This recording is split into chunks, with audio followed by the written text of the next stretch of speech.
Assessment of hearing. Assessment test. Assessment test is conducted to explore the following. First one is nature of hearing loss. Second one is degrees of hearing loss. And third one is background history of hearing loss. First, nature of hearing loss. In nature of hearing loss, will we discuss about conductive hearing loss. Second one is sensorineural hearing loss. And third one is mixed hearing loss. Second, degrees of hearing loss. In degrees of hearing loss, we will discuss about mild hearing loss. Second one is moderate hearing loss. Third one is moderately severe hearing loss. Fourth one is severe hearing loss. And fifth one is profound hearing loss. Degrees of hearing loss and nature of hearing loss, इन दोनों के बारे में complete lecture मैं upload कर चुकी हूँ, आप यूट्यूब पे जाके देख सकते हैं. Now third one is background history of hearing loss. First one is cause. इसमें हम ये देखते हैं कि चाइल्ड के हेयरिंग लॉस का कोज क्या है, किस वजह से उसका हेयरिंग लॉस हुआ. Second one is time and age of onset, कि किस टाइम पे उसका हेयरिंग लॉस हुआ, उसमें वो किस एज में था. मींस वो पैदा होते साथ ही डिसेबिलिटी के साथ था, हेयरिंग लॉस के साथ था, या किसी इलनेस की वजह से उससे हेयरिंग लॉस हो गया है, किसी एक्सीडेंट की वजह से हो गया है. बैकग्राउंड हिस्ट्री में मालूम करते हैं. इससे हमें चाइल्ड की असेसमेंट करने में हेल्प होती है. हमें उसकी हिस्ट्री का, उसके बैकग्राउंड का पता होता है, तो हम उस पर वही टेस्ट अप्लाई करते हैं जो कि उसकी हिस्ट्री के मुताबिक होता है. Type of assessment. There are two main types of assessment. First one is screening test and second one is diagnostic test. Now first we will study screening test. Screening test tells whether a person is having hearing loss और not. It is just a pass or fail test. This test does not tell the nature and degree of hearing loss. इसमें हम सिर्फ child की screening करते हैं कि child को hearing loss है या नहीं है. ये जस्ट पास और फेल का टेस्ट होता है. इसमें ये कुछ नहीं बताता कि इसकी डिग्री क्या है, इसकी नेचर क्या है, ये किस टाइप का है. इसमें हमें कुछ पता नहीं चलता. ये जस्ट स्क्रीन करता है कि ऑटो अकूस्टिक एमिशन टेस्ट. ये टेस्ट बच्चे की पैदाइश के 3 से 4 दिन बाद किया जाता है. इस टेस्ट में एक small earphone and microphone child के कान में लगा दिया जाता है. ईयरफोन से हम साउंड को प्ले करते हैं एंड माइक्रोफोन से हम उसका रिस्पॉन्स मेजर करते हैं. अब ये किस तरह से हमें पता चलेगा कि चाइल्ड को हेयरिंग लॉस है या नहीं. अगर तो चाइल्ड की हेयरिंग नॉर्मल है तो हम जब साउंड चाइल्ड को देते हैं तो वो एक इको जनरेट होती है जो कि रिफ्लेक्टेड बैक होती है इनटू द ईयर कैनाल. अगर इको ईयर कैनाल में आ रही है then microphone will be measured it.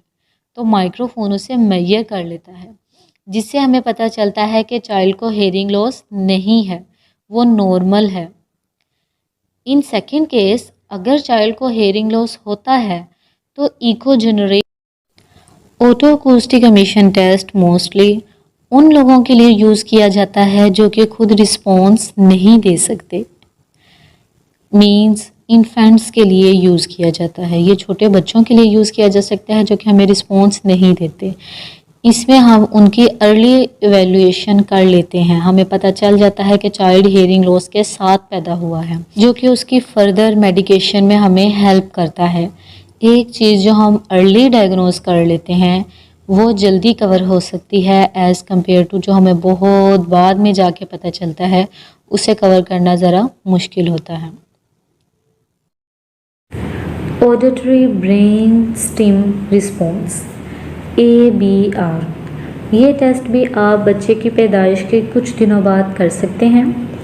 इस टेस्ट में एक स्मॉल ईयरफोन बेबी के कान में पहनाया जाता है and 3 band likes electrode, band की तरह के दिखने वाले 3 इलेक्ट्रोड्स बेबी के हेड पे लगाए जाते हैं, जिससे हम ये मेजर करते हैं कि जो हेयरिंग नर्व्स हैं वो किस तरह से रिस्पॉन्स करती हैं when sound is heard. If child has no hearing loss, then we will record the response. But if the child has hearing loss, then we will not record the response. It means child hearing loss के साथ है जब हम उसका response record नहीं कर सकते। ये टेस्ट भी उन लोगों के लिए परफॉर्म किया जाता है जो कि खुद रिस्पॉन्स नहीं दे सकते, सच एज इन्फेंट्स। ये भी इन्फेंट्स के लिए यूज़ किया जाता है। Auditory cradle response, ACR। Cradle, ये आपने इसके नाम से ही याद कर लेना है। इसमें बेबी को एक ट्रॉली में लटा दिया जाता है। इसमें हम माइक्रोफोन एंड इलेक्ट्रॉनिक सिस्टम इस्तेमाल करते हैं, ठीक है। ये टेस्ट 3 से 10 मिनट लेता है कंप्लीट होने के लिए। इसमें हम चाइल्ड की फ़िज़िकल रिएक्शन को मॉनिटर करते हैं। मींस जब हम ये टेस्ट स्टार्ट करते हैं तो हम चाइल्ड को 85 dB की टोन देते हैं। 85 dB की टोन पे फिर हम देखते हैं कि चाइल्ड का बॉडी रिएक्शन क्या होता है, उसका फर्स्ट रिएक्शन क्या होता है टोन पे। क्या वो अपने सर को तेज़ी से झटकता है, क्या उसकी सांस तेज़ हो जाती है, क्या वो एकदम से आंखें खोलता है, चौंक जाता है, उसका क्या रिएक्शन होता है, what is the first reaction. अगर तो बेबी नॉर्मल हेयरिंग के साथ है देन हम उसकी हरकत को मॉनिटर करेंगे तो हमें पता चल जाएगा चाइल्ड हैज़ नॉर्मल हेयरिंग। अगर बेबी नॉर्मल हेयरिंग के साथ नहीं है, baby has a hearing loss, then उसकी कोई फ़िज़िकल मूवमेंट नहीं होगी, उसे कुछ पता नहीं चलेगा आपने उसे साउंड दिया है कि नहीं दिया, उसने वो कोई रिस्पॉन्स नहीं देगा। इससे हमें चाइल्ड की हेयरिंग लॉस का पता चल जाता है। Now we will study about cooperative test. Cooperative test भी स्क्रीनिंग टेस्ट है जो कि हमें बस ये बताता है कि चाइल्ड को हेयरिंग लॉस है या नहीं। ये टेस्ट 18 से 30 माह तक के बेबी पर अप्लाई किया जा सकता है। अब देखें, आपने इसको नेम से ही रिलेट कर लेना है, कोऑपरेटिव। इट मीन्स इस टेस्ट में हमें बेबी की कोऑपरेशन चाहिए। अब जो टेस्ट अप्लायर होता है, पहले वो फर्स्ट 2 सिटिंग में अपनी बेबी के साथ रेपो बिल्ड करता है।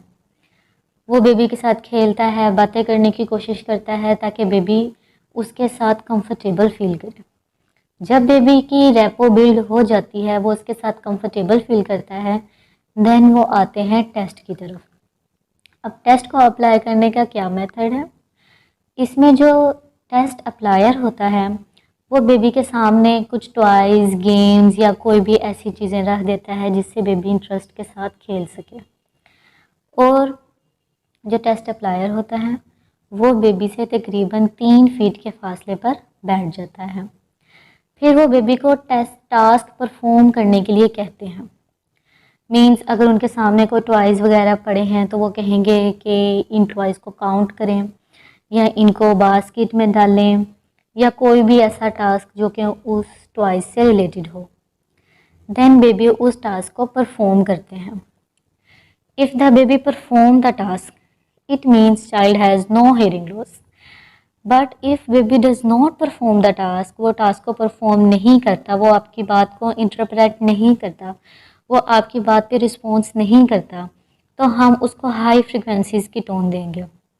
अगर वो उस टोन पे भी रिस्पॉन्स नहीं करता, then it means child has hearing loss.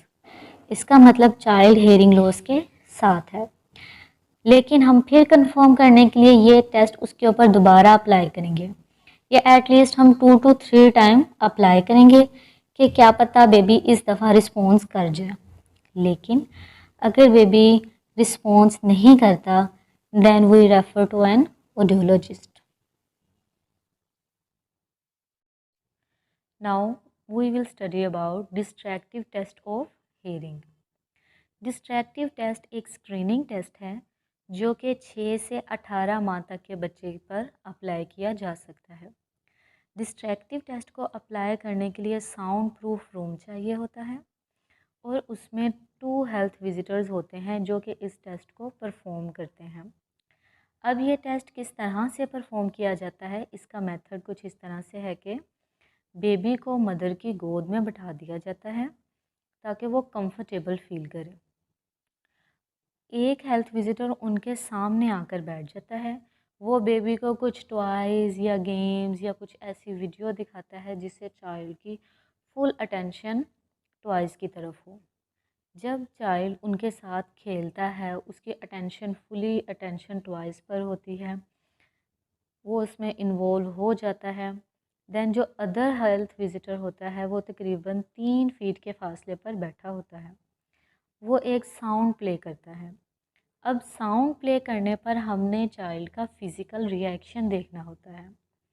अगर तो चाइल्ड साउंड प्ले करने पर रिस्पॉन्स करता है, मींस वो अपनी गर्दन को टर्न करता है, वो देखता है कि आवाज़ कहाँ से आई है, वो डिस्ट्रैक्ट होता है आवाज़ की वजह से, it means child has normal hearing, child को हेयरिंग लॉस नहीं है।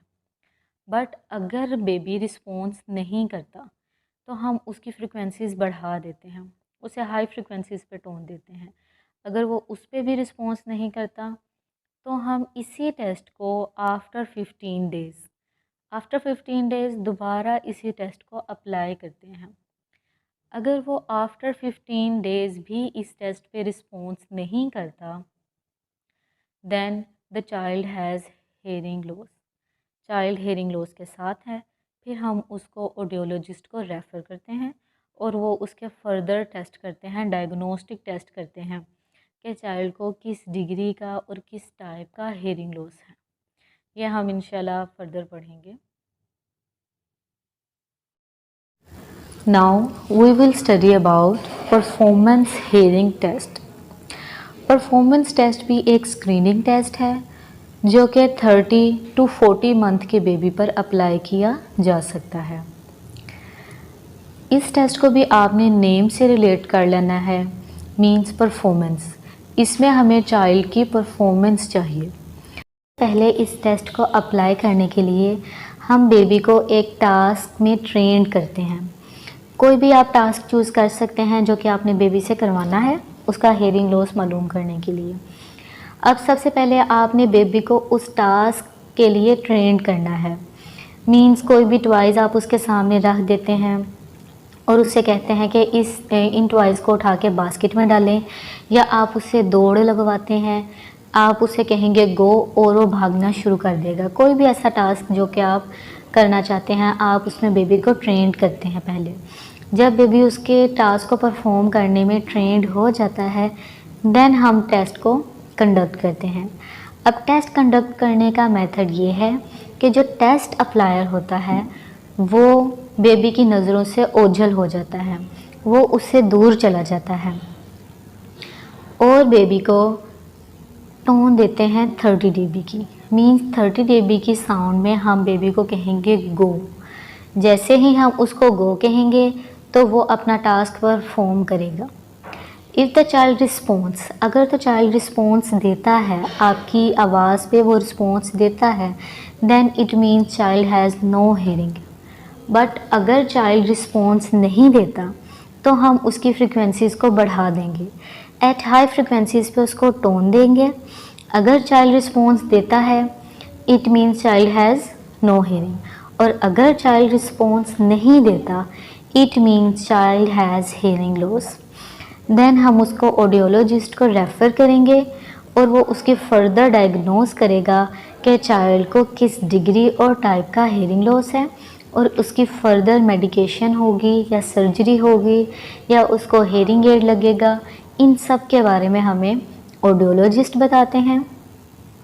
इसके बारे में मैं कंप्लीट लेक्चर अपलोड कर चुकी हूँ कि ऑडियोलॉजिस्ट किस तरह से टेस्ट को कंडक्ट करते हैं, उसका क्या मेथड है, ये आप यूट्यूब में जाके देख सकते हैं। Thank you.